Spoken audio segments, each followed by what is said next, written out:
Ah, ya. Hai, takutnya.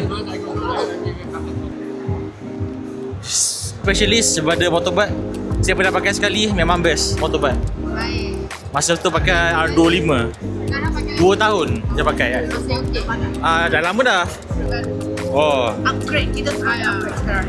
Danish edition with the factory packaging. ya, Moto3, yes. Yang ringan kalau ikut I. Ini actual battery. Very light oh. Kalau pegang ni tak macam ada bateri. Dia rasa macam tu. Dia ringan.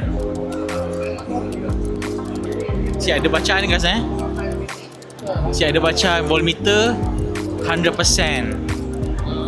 Thank you motorbike bagi bag tadi.